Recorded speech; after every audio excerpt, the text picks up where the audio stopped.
rubrique à la rencontre.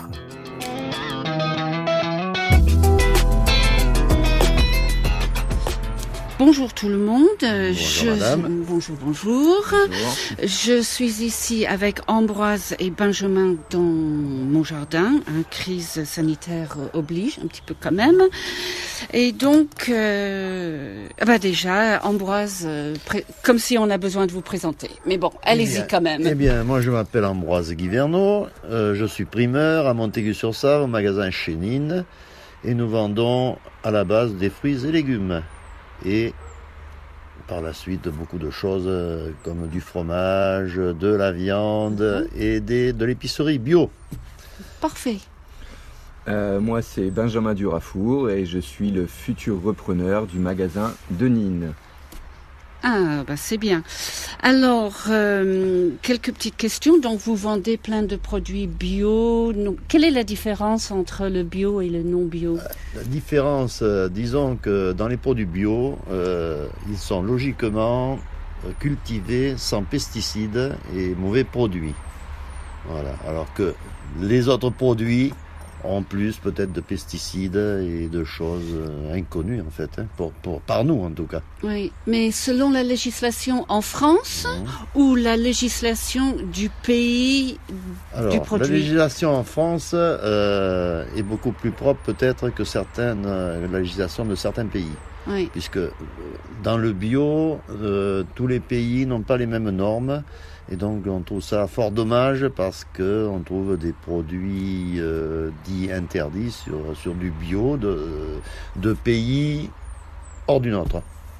Donc ça veut dire que si on achète par exemple, sans vouloir viser un pays, si on achète un fruit espagnol, ça se peut que il est aux normes bio en Espagne, mais pas en France. Absolument. Ah, donc on ne peut pas faire... On ne peut pas avoir une confiance entière dans le bio de tous les pays, absolument. Et donc l'étiquette, sauf si c'est français, alors à ce moment-là, Les produits français sont plus fiables, disons. D'accord. Ok. Et puis, petite question aussi, est-ce qu'on peut avoir confiance alors à l'étiquette ? Non, du coup on peut avoir confiance en vous, mais pas... Voilà. L'étiquette, elle dit ce qui est, en fait. Si un produit était espagnol ou autre, on va vous le dire. Nous, on va vous le dire, mais on est incapable de vous dire les produits qui sont utilisés dans cet aliment. D'accord. Ok. Alors, parce que bientôt vous allez partir à la retraite. Oui, madame. Wow. Quel bonheur. Et vous allez rester dans la région ou vous allez... Pas forcément, je pense qu'on va aller vers le soleil, un petit peu plus. Parce qu'il n'y a pas de soleil ici ? Si, mais pas suffisamment, je trouve. Alors, ça fait combien de temps que vous gérez le magasin ? 10 ans aujourd'hui. 10 ans Ouais. 10 ans Ouais, Ah ouais. ouais. Et quelles sont les choses qui vous a plu et les choses qui vous ont moins bien plu ? Alors, ce qui nous plaît évidemment, c'est acheter des produits, les revendre évidemment, mais c'est le contact avec le client surtout. C'est ce qui est le plus plaisant dans ce métier. Mais il y a de tout. Il y a des gens Il y a de tout, il y a des gens déplaisants. Il y a des gens sympas comme moi, par exemple. Voilà, par exemple. Et il y a des gens qui sont moins sympas, mais bon, on accepte tout le monde, vous savez. Oui, mais vous n'apprécierez pas les gens bien comme moi s'il y avait... Madame est trop modeste. Et qu'est-ce qui vous a déplu ? Quelle est la chose que vous n'aimez vraiment pas faire ? Déplu, vous savez, on ne peut pas dire qu'il y a des choses qui nous ont déplu dans ce métier. On ne peut pas être comme ça. Je veux dire, il y a forcément des choses qui déplaisent parfois, mais c'est très passager, on ne peut pas en tenir rigueur, quoi. Donc vous serez contente de ne plus faire le marché à 4h du matin ? Bien sûr, parce que je crois que j'ai travaillé de bonne heure dans ma vie et qu'aujourd'hui, je commence à en avoir assez, quoi, voilà. Ouais. Et qu'est-ce qui va vous manquer ? C'est le contact avec la clientèle, obligatoirement. Oui, mais vous pourrez faire partie d'une association. Oui, mais vous savez, je parle avec n'importe qui dans la rue. Oui, ça c'est vrai. Et Benjamin, donc vous êtes arrivé depuis, vous travaillez un petit peu en binôme avec... Avec Ambroise et Catherine, on va dire que ça fait environ 1 mois qu'on a commencé à venir un peu au magasin pour commencer à prendre les rênes un petit peu du magasin afin de reprendre le magasin en bonnes conditions. Et c'est pour quand alors la reprise à 100%? Ce sera pour la fin du mois. Et quelles sont les choses que vous êtes vraiment content de faire? C'est toujours la même chose. Nous, avec ma compagne, on est très contents. C'est surtout de se rapprocher du côté du village, en fait, de sortir de la ville pour partir dans un côté plus terroir, avec des gens qui vont être un peu plus ouverts, un peu moins fermés, comme les gens qu'on peut peut-être trouver un peu en ville, pressés par le travail, avec tous les transports, toute la pollution qu'il y a. Et retrouver un cadre un petit peu plus naturel. Et qu'est-ce que vous appréhendez? Est-ce qu'il y a quelque chose que vous appréhendez d'ailleurs? Alors on a quand même des petites appréhensions. On appréhende un petit peu de pouvoir satisfaire suffisamment correctement la clientèle qui se trouve aux alentours. D'accord. Et juste une petite question par curiosité. Le confinement, ça vous a apporté quelque chose? C'était néfaste? Écoutez, pour nous, ça n'a pas été néfaste, obligatoirement, puisque, disons que beaucoup de gens se sont tournés vers des commerces de proximité à ce moment-là, et nous, on a bénéficié, disons, de cet état-là, quoi. C'est bien.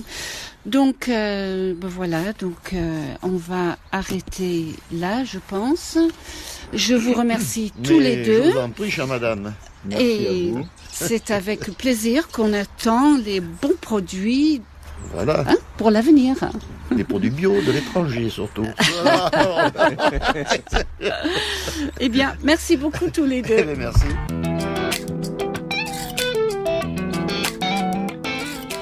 Margaret, dans ton entretien, tu parles de produits bio français et de produits bio étrangers.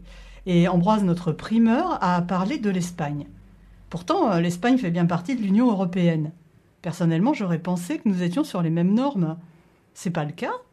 Depuis l'entretien avec Ambroise et Ben, on me demande s'il y a une législation européenne sur la culture bio. J'ai fait des recherches sur Internet, certes Wikipédia, mais surtout le site du ministère de l'Agriculture et de l'Alimentation français.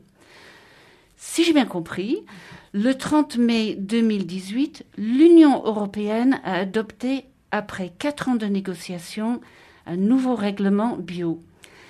Pour citer le ministère de l'Agriculture et de l'Alimentation, et je cite, « L'objectif est d'encourager le développement de l'agriculture biologique en harmonisant les pratiques européennes et en renforçant les garanties données aux consommateurs, notamment concernant les produits importés.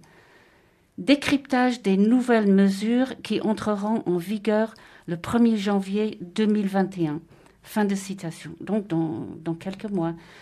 Il y a donc ce qu'on appelle le logotype. C'est un logo à fond vert avec des étoiles en forme de feuilles. Vous l'avez peut-être déjà vu sur vos produits emballés, puisque, si j'ai bien compris, la France est un des pays européens à adopter le logo, bien avant la date prévue par l'Union européenne. Donc, jusqu'en janvier 2021, il y a des différences dans les produits européens. Comme dit Ambroise, votre primeur est sûr de la production des fruits et légumes français. Il peut s'assurer comment votre légume ou fruit a poussé, car on peut imaginer que dans certains cas, il connaît bien le producteur. Au pire, il est très familier avec une législation française. Ça répond à ta question ? Tout à fait, Margaret, merci beaucoup. Bon, je sais que le traçage bio en France, ça part de la terre à cultiver, d'après mes connaissances.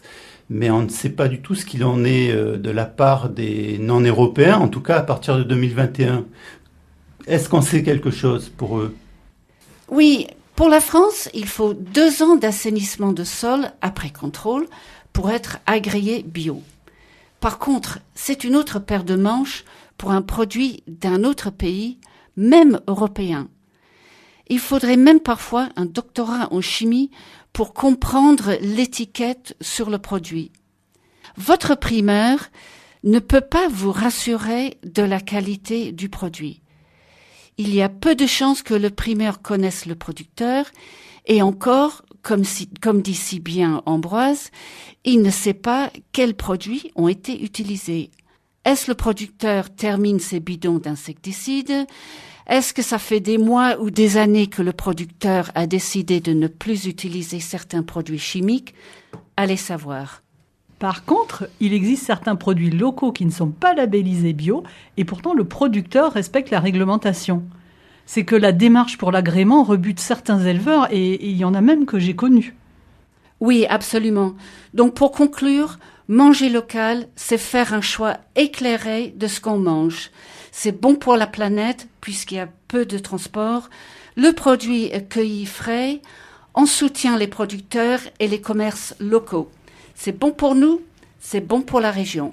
Margaret, après cette excellente interview, tu pourrais nous expliquer pourquoi ce choix et en quoi il concerne Génération et les 60 ans et plus? D'abord, le sujet de notre émission, c'est l'épicerie ou le primeur du village et les produits alimentaires. Ensuite, pour moi, l'histoire est appropriée. Les membres de Génération ont plus de 60 ans et sont dans la Haute-Garonne. Ambroise est dans le cadre des gens de notre tranche d'âge avec les mêmes soucis puisqu'il va prendre sa retraite avec sa femme fin octobre. C'est un nouveau chapitre de leur vie qui commence. On a vu à Montaigu l'importance du primeur comme point central de la vie active du village. Mais la roue tourne, Ambroise et sa femme s'en vont, un nouveau couple arrive à leur place. La vie, c'est comme ça.